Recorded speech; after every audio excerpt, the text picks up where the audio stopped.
آج کی ویڈیو میں بتایا جائے گا کہ شداد نے کیسے جنت تیار کروائی اور اسے کیسے موت آئی اور شداد کی جنت کو کیسے تباہ کیا گیا۔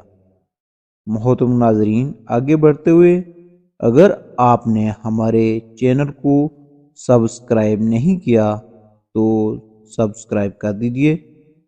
محترم ناظرین، احقاف قوم عاد کا مسکن تھا۔ عربی میں ریت کے لمبے اور اونچے ٹیلوں کو حقف کہا جاتا ہے۔ احقاف حقف کی جمع ہے اور یوں اس کا مطلب ہوتا ہے ریت کے اونچے اور لمبے ٹیلوں کی زمین۔ یہ علاقہ یمن اور عمان کے درمیان بکھرا ہوا تھا۔ قوم عاد یہاں 8,500 سال قبل آباد تھی۔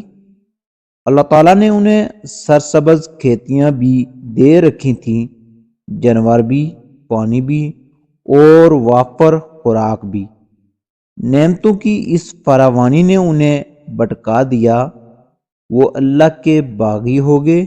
ہدایت کے لیے حضرت ہود علیہ السلام کو بھجوایا گیا۔ وہ انہیں تبلیغ کرنے لگے، لیکن عاد ان کا مذاق اڑانے لگے۔ وہ شرک سے پیچھے ہٹنے کے لیے راضی نہ ہوئے۔ شداد اس قوم کا بادشاہ تھا۔ یہ دو بھائی تھے، شدید اور شداد۔ شدید پہلے بادشاہ بنا۔ وہ فوت ہوا تو شداد نے اقتدار سنبھال لیا۔ وہ ایک وسیع سلطنت کا حکمران تھا۔ حکومت یمن سے عراق اور بعض روایات کے مطابق ایران تک پھیلی تھی۔ حضرت ہود علیہ السلام نے اسے بھی سمجھانے کی کوشش کی، لیکن اس کا دل بھی بند تھا۔ دونوں کے درمیان مکالمہ ہوا۔ شداد نے حضرت ہود علیہ السلام سے پوچھا، میں اگر ایمان لے آؤں تو مجھے کیا فائدہ ہوگا؟ حضرت ہود علیہ السلام نے فرمایا، تم پر جنت حلال ہو جائے گی۔ شداد نے پوچھا، جنت کیا ہے؟ حضرت ہود علیہ السلام نے اسے جنت کا نقشہ بتایا۔ شداد نے دعویٰ کر دیا، یہ کیا بڑی بات ہے، میں بھی ایسی جنت بنا سکتا ہوں۔ حضرت ہود علیہ السلام نے اسے اس کفر اور اس شرک سے روکنے کی کوشش کی، لیکن وہ باز نہ آیا۔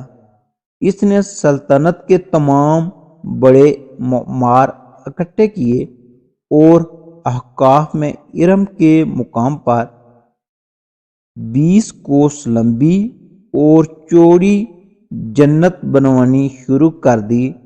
جنت میں سونے اور چاندی کی اینٹیں بھی لگائی گئیں اور جواہرات بھی لٹکائے گئے۔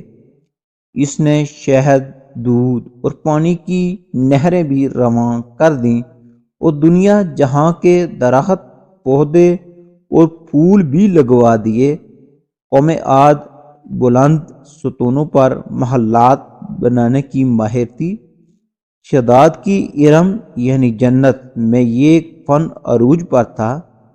ریت کے ٹیلوں کے درمیان بلند ستون تھے اور ان ستونوں پر سونے اور چاندی کی عمارتیں کھڑی تھیں۔ شداد نے فیصلہ کیا تھا وہ جنت کی تکمیل کے بعد اس میں قدم رکھے گا۔ معماروں نے جب اسے جنت کی تکمیل کی اطلاع دے دی تو وہ تیار ہوا، اپنی فوج لی اور جنت کی انسپیکشن کے لیے نکل کھڑا ہوا۔ وہ جنت کے دروازے پر پہنچا، گھوڑے سے نیچے اترنے لگا۔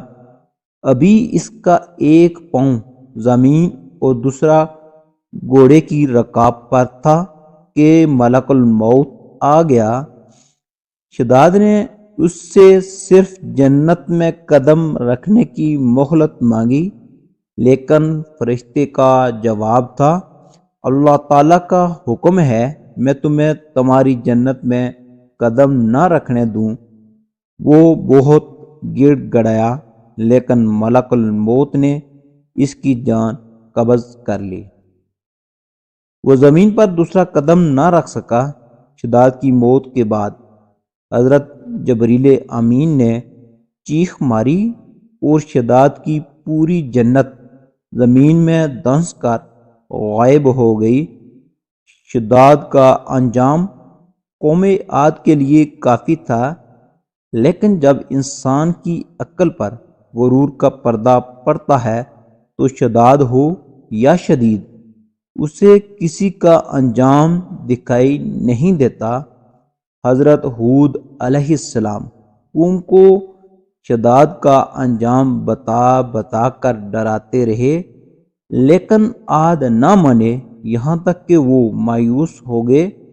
اللہ تعالیٰ نے انہیں ساتھیوں کے ساتھ علاقے سے نکلنے کا حکم دے دیا اور وہ قوم کو آخری بار سمجھا کر احقاف سے نکل گئے۔ اللہ تعالیٰ نے ان کے بعد عاد پر خوفناک آندیاں مسلط کر دیں۔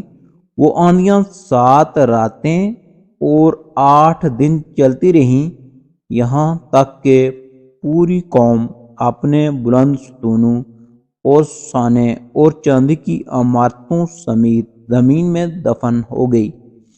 قوم عاد کا نشان تک نہ رہا، پوری وادی ریت کے صحرا میں گم ہو گئی، پانی کے ذخیرے بچے اور نہ ہی درخت، پودے، جانور اور کھیتیاں، صرف ریت کے لمبے اور اونچے ٹیلے بچ گئے۔